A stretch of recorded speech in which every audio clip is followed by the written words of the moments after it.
Program risk management planning.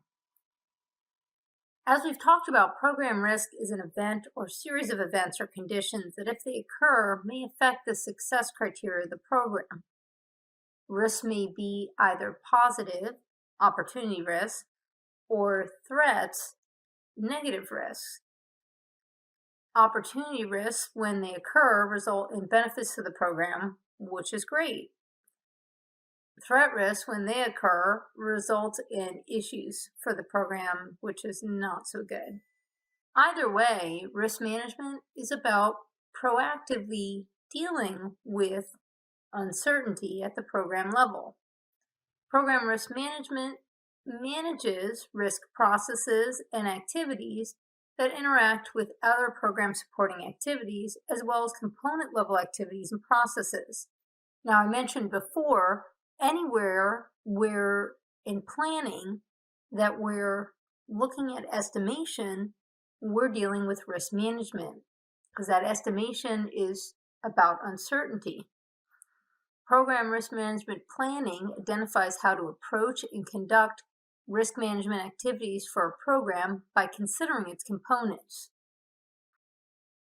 Risk source can be among a number of different things. It could be from the program components, from component interactions, technical complexity, schedule or cost constraints, or broader environment of the program. Risk source can be among a number of different things. It could be from the program components, from component interactions, technical complexity, schedule or cost constraints, or broader environment of the program. Risk tolerance is the degree or amount of a risk that an organization or individual will withstand. Risk threshold measures along the level of uncertainty or the level of impact at which a stakeholder may have a specific interest. When something is below the risk threshold, the organization is going to accept that risk. When it's above that threshold, the organization will not tolerate the risk. We need to know this, as when we manage risks, we want to know where the threshold is and the risk tolerance or risk appetite of the organization, so that if a risk is below that threshold, we may accept it. Whereas if it's above the threshold, then we're going to want to do some measure, some risk response strategy. The risk management plan defines our approach to use for managing risk. It provides the level, type, and visibility of risk management for the risk with respect to the importance of the program in the organization. Resources and time required for risk management activities are detailed in the risk management plan, and we also agree upon the basis for evaluating risks. How are we going to identify and track the risks and prioritize analysis criteria?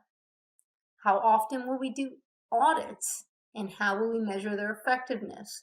We also want to look at risk escalation and risk governance. We want to define our risk management plan early in the program definition phase, and it's critical for the success of the program and for other activities to do so. We also want to look at identifying risks throughout the program, not just at the beginning of the program. Our key output here is the risk management plan and the risk register. The risk register is the what of risk management, the actual risks for the program that we're managing.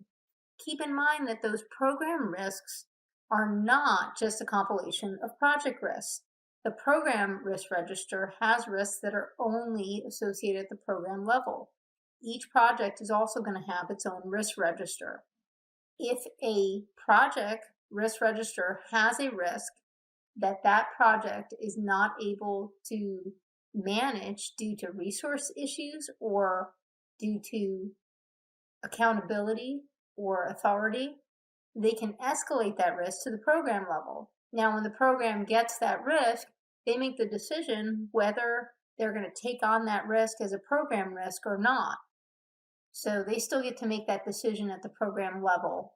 And I've seen this and implemented this in many programs and see how effective that is. So what it ends up is that project risk shows up as an identified program risk, which they get to choose whether it actually is a program risk or not.